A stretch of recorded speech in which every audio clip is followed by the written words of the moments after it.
banyak orang tua milenial yang terlalu mendewakan bahasa Inggris, sampai-sampai anaknya nggak lancar berbahasa Indonesia. Loh, kok bisa? Akhir-akhir ini lagi ngetren banget orang tua muda yang nyekolahin anaknya di sekolah berbahasa Inggris, demi agar anaknya lancar berbahasa Inggris sedini mungkin. Tapi yang menurutku agak kebablasan, di rumah pun orang tuanya juga ngajak ngomong dalam bahasa Inggris, sehingga anaknya jadi kurang fasih dalam berbahasa Indonesia. Boro-boro bahasa daerah. Jujur aku kurang setuju sih, karena menurutku bahasa ibu yang kita pelajari sejak lahir itu bukan cuma sekedar untuk sarana berkomunikasi, tapi juga menggambarkan identitas dan jati diri seseorang.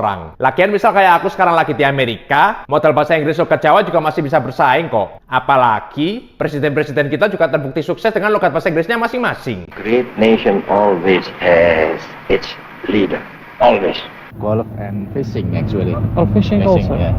But it depends to the veteran. What I have done is an accelerated evolution. If they think so, why don't they talk to me? If it's style, it can be changed. Assalamualaikum warahmatullahi wabarakatuh. Ya teman-teman, pesan dari video singkat ini adalah mengatakan bahwa sebaik-baiknya orang Indonesia adalah selalu mengutamakan bahasa ibu, yaitu bahasa Indonesia.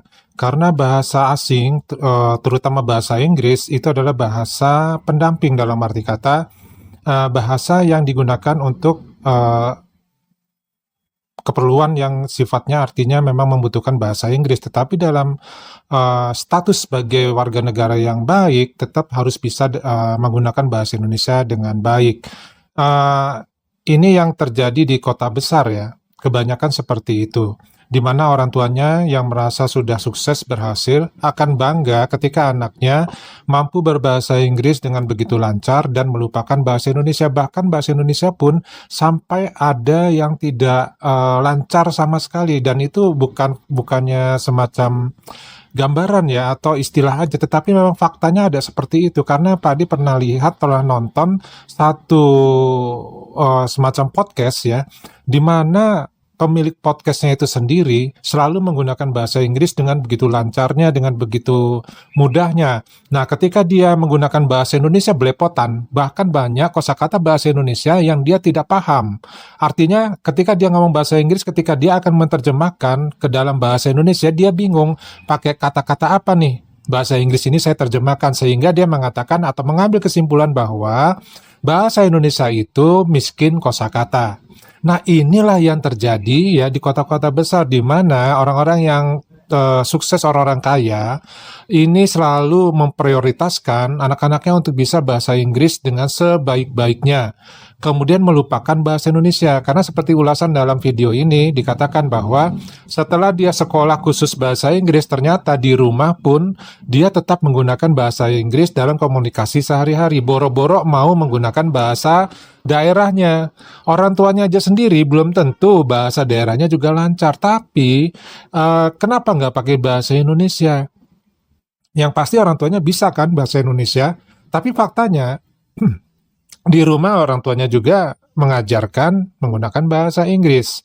Nah, inilah yang menyebabkan ya, tanpa sadar ataupun mungkin sadar, menyebabkan anak-anak muda kita yang termasuk golongan orang-orang berduit ini ya, ini terlalu membanggakan yang namanya kebarat-baratan.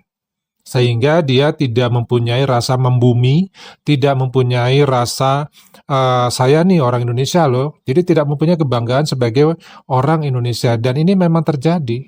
Mereka lebih ke western, ke barat-baratan. Semua diukur dengan apa yang ada di negeri barat, di Eropa. Itu ukurannya. Faktanya jadi seperti itu. Bahkan makanan pun mungkin yang namanya makan nasi ya, itu satu hal yang asing bagi dia, karena dia sudah terbiasa dengan yang makannya namanya hamburger ya, yang berjenis roti-rotian, pizza dan lain-lain.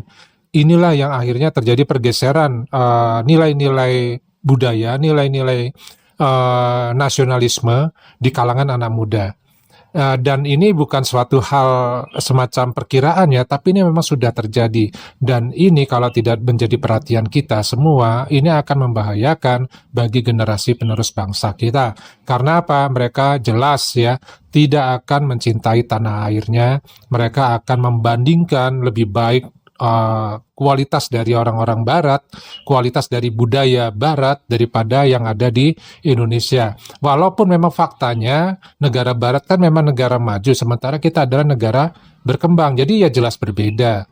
Namun kalau misalkan dia mempunyai sisi kemanusiaan, sisi nasionalisme yang tinggi, terutama minimal terhadap bahasa Indonesia deh, ya, mereka menguasai bahasa Indonesia dengan baik, maka mereka pun akan mempunyai sedikitnya semacam kejiwaan ya, bahwa saya sebenarnya adalah orang Indonesia.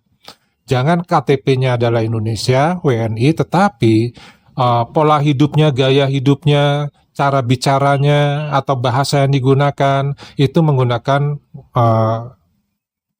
ya kebarat-baratan ya, ke warga asing istilahnya ya. Nah inilah yang perlu jadi perhatian buat kita semua. Karena faktanya seperti yang dibicarakan di sini tadi, bahwa untuk sukses di era internasional ini, globalisasi ya, kita tidak harus sama persis mengucapkan suatu bahasa itu dengan bahasa asalnya. Jadi walaupun di sini dikatakan bahasa Inggrisnya belepotan, bahasa Inggrisnya medoknya medok Jawa, medok mungkin Sunda, medok mungkin Aceh, medok mungkin Kalimantan atau Papua, ya it's okay, karena ternyata sudah dibuktikan juga orang-orang yang sukses di Indonesia itu bahasa Inggrisnya juga medok sesuai dengan asal daerahnya masing-masing. Nah, kenapa kita mesti malu ketika kita mempunyai logat bahasa Inggrisnya adalah logat Indonesia? Nggak perlu seperti itu, karena untuk bisa sukses sebenarnya bukan karena bahasa. Bahasa itu adalah alat komunikasi, di mana setiap orang bisa saling mengerti, itu aja intinya. Ya, kalau masalah dialeknya atau logatnya, jangan terlalu dipikirkan. Nah, kembali lagi, ya pesan buat mereka, orang-orang tua yang berada, yang modern katanya, yang lebih membanggakan bahasa asing, terutama bahasa Inggris, cobalah mulai menyadari bahwa penting sekali juga untuk bisa memperbanyak menggunakan bahasa Indonesia di dalam percakapan sehari-hari dengan anaknya. Karena ya adanya sekolah internasional ini akhirnya menggeser nilai-nilai itu. Ya, menggeser kualitas itu. Ini yang dikhawatirkan sekali. Nah, bagaimana menurut pendapat teman-teman? Coba tulis di kolom komentar. Kita ketemu lagi di video yang lainnya. Wassalamualaikum warahmatullahi wabarakatuh. Salam.